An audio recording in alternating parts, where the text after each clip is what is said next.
Once upon a time, a great many moons ago, I was also starting for the first time inside Raid Shadow Legends, and I didn't have much of a champion selection, just like a lot of people who will probably be watching this video. So I ended up using Tallia as one of the nukers in my arena teams, and she did definitely get the job done. Now, all these years later, I've been playing for over 4 years, I think almost 5 years now at this point. I was around fairly early since the game's beginning. All these years later, I want to go ahead and basically revisit Tallia and see what she is capable of, especially in today's meta. Just before we talk about Tallia, though, we do now have the fusion going for the Hansel and more specifically the Gretel fusion. So we do have the option to essentially acquire these rare champions, which will then fuse into the epic champion. These champions themselves are definitely a little bit disappointing with the way they look, in my opinion, especially like the hair and stuff. It's just so low quality. And then from all the showcases we've seen of the actual Fusion Champion, she seems to be pretty questionable as well. So kind of where I stand on it is I'm probably going to try and do the events. I'm not necessarily going to do too much of the champion training tournaments, because generally I use my books for those. And then I'm not necessarily going to go all out on the summonings like I would do in some other videos. So we'll kind of see where the point thresholds are at. But if it's high and if it's going to kind of drain my resources, I'm probably just going to go ahead and skip, and more specifically wait for a Christmas fusion and hope that it's significantly better than this champion. And that being said, of course, I was pretty high on her in the initial review, so it's a bit disappointing. Lastly, I don't ever really ask for subscriptions, but I am trying to hit 2,000 subscribers by the end of the year, so if you guys like the content, go ahead and make sure to hit that subscribe button and the bell notification to get notified whenever I upload a video. Now, all that out of the way, we are going to be going ahead and finding and talking about Tallia here. So I do only have her 2-star Awaken. She's not empowered or anything crazy like that, so the build is going to be significantly weaker than you might see from other content creators. I did look on YouTube though, and I haven't seen any sort of a showcase on this champion within the last like 6 months to a year, so it appears people are kind of a little low on her, to say the least. Now, I do know some players are able to get her with promo codes and those sorts of things, so let's go ahead, let's take a look at her skills. A1 is pretty simple. It's called Hack and Slash. It's going to attack one enemy 3 times damage based on attack, of course.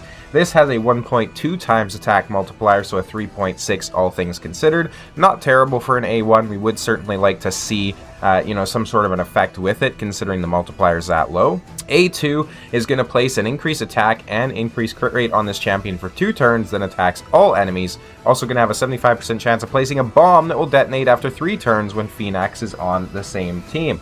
Now, this is a little bit disappointing because obviously it's not 100% land rate, which on its own already makes it a little bit questionable. And then on top of that, it's only available when Phoenix is on the same team, and especially if you're running them in arena content, or certainly if you're an earlier game player, you might not have Phoenix available for use. What is nice though is she's going to buff herself with a small version of increased attack, and then of course she is going to give herself the large version of increased crit rate, so hypothetically at least you really only need to build this champion with 70% crit rate.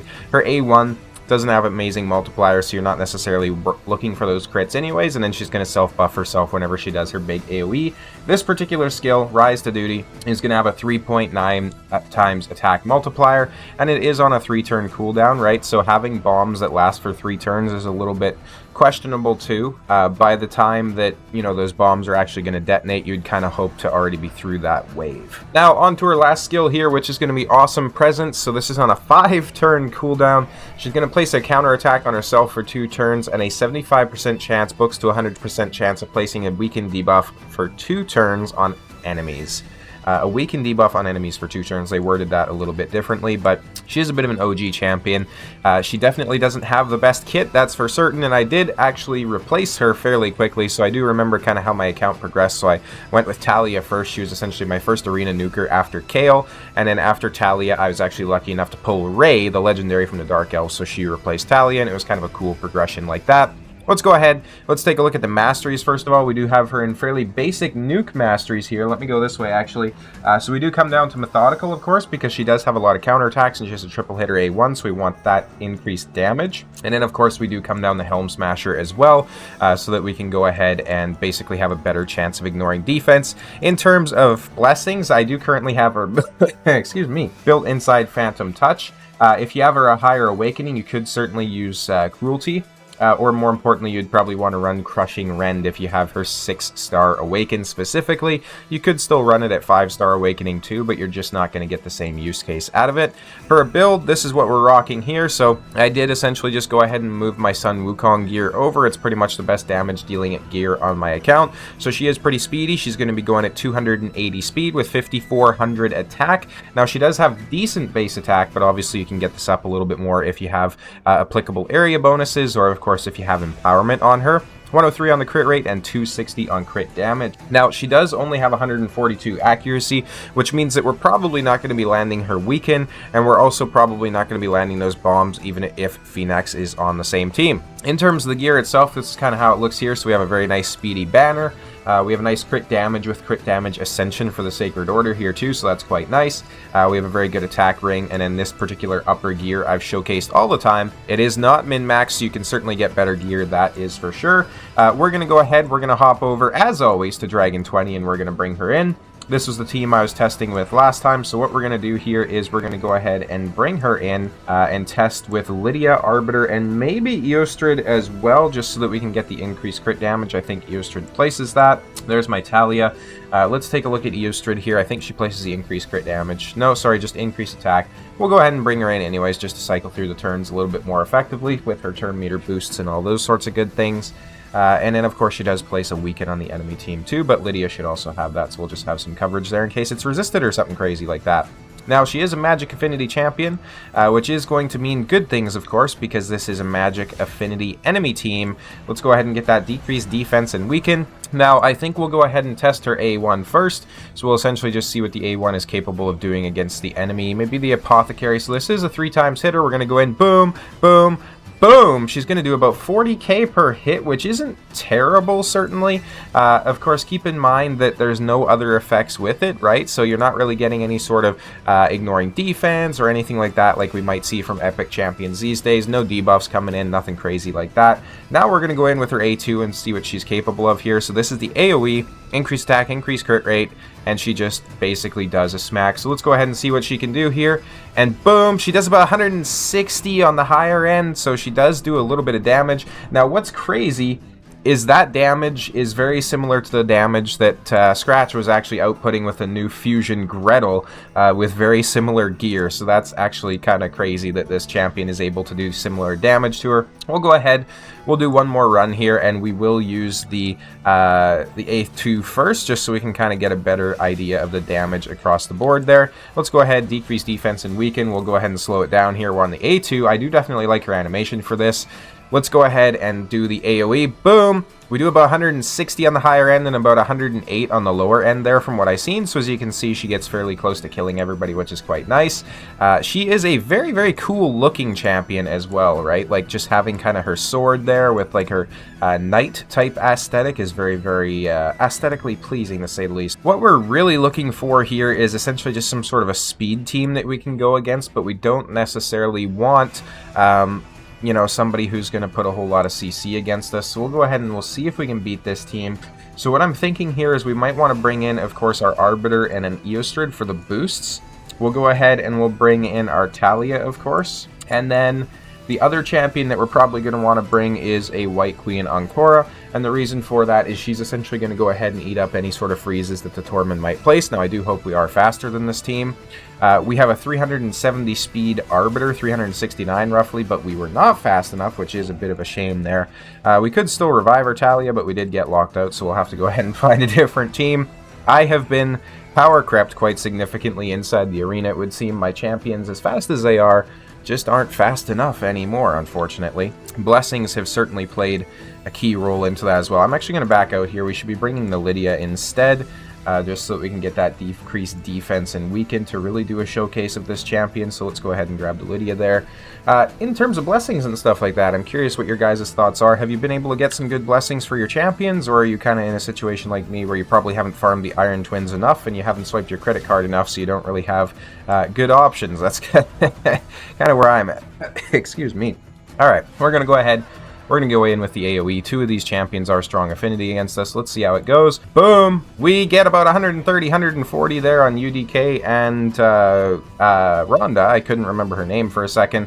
We are going to get sat down by the Xena, which is a bit of a shame. However, as soon as Wukong tries to revive, we're going to bring back our champion there as well. So we'll go ahead and just A1 Xena there.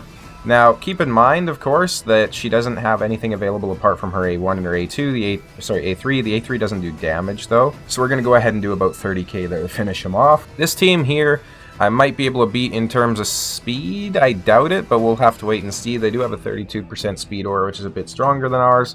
And then they do have the 5-star intimidating presence as well. But we are just slightly faster, so we'll go ahead and take our advantages here while we can. Boom. Slow everybody down on their team as well. My team is speed tuned correctly so that if we get a turn, there's no way they can cut in on us either. Everybody is either weak or neutral affinity against us, so let's go ahead and do that AoE. Boom! We do kill everybody there. We still did 32k to the Warlord too, and the only reason he didn't die is because of the reaction proc. So you can see that this champion certainly does have some use cases still. She's a very viable damage dealer, right? Being able to take out teams like that. Now, I know some people in the comments are going to say, but, you know, this wasn't a very tanky team. You need to go against a more tanky team to actually do something. So you're absolutely right. We'll go ahead and we'll do that. So what do we want to do here? I think we'll put Lydia in the lead. We'll bring in Crixia. Now, Lydia is obviously going to empower Crixia because resistance basically works as accuracy for her, and I think this team here might be pretty decent. We're not really too worried about speed. If they want to go first, that is perfectly fine. They do have Kymar in the lead there, of course, right? So, excuse me. They strip us. We're going to go ahead and boost everybody up, and then lower their turn meters, place the decreased speeds, all those sorts of good things. And we do get a turn before they do, so that Sun Wukong isn't going to be able to do a whole lot. We lock him out. Let's go ahead and try and sleep the Kymar there. And we do still have Stone Skin on the Mithrala, which is a bit of a shame. So we're going to go ahead and smack in here. Boom! We do 130 to the Kymar, 64 to the Wukong there. Certainly not too bad. Let's go ahead, let's get a reset coming in from our Crixia here as well. We're probably going to see a revive coming out from the Pythion right away. Although we did lock out his skills at one point, so I suppose that we might not be seeing that. I shouldn't have used that there. Nobody could get decreased defense anyways. They have block debuffs. And then we are now back, so we're going to put some additional buffs on us here as well, just to try and help our survivability. We're going to go ahead and hit that AoE again. Boom! We do about 20k to the Mithrala there, so you can certainly see once you start taking her against a tankier team, she essentially just doesn't really have the multipliers to do high levels of damage, which isn't exactly something that we're shocked by, right? Like, excuse me. I mentioned the multipliers on her kit there at the start of the video. She's certainly not the strongest champion in the game by any means, but she still can certainly do a little bit of damage there. You see we're doing about 45k total to the Wukong. Let's go ahead, see if we can get a lock on her. We don't, unfortunately. We'll go ahead and switch back to our main form, and then we'll go ahead and try to lock out the skills again here. We don't have enough accuracy to lock the Mithrala, unfortunately, and our Tallia did die there. So as you can see, decent damage dealer, decent gear, probably better than the current fusion. So honestly, if you want to build this champion out instead, I definitely understand it. But she does struggle a little bit more, certainly for later or end game content there, especially going against tankier champions, right? So you're certainly not going to see her in any sort of meta-defining teams, but she certainly can get the job done for you early or mid-game. So I hope this guide was helpful. Once again, I would much appreciate it if you help me get to 2K by the end of the year, so go ahead and hit that subscribe button. As always, thank you guys so much for watching the video, and I'll see you next time.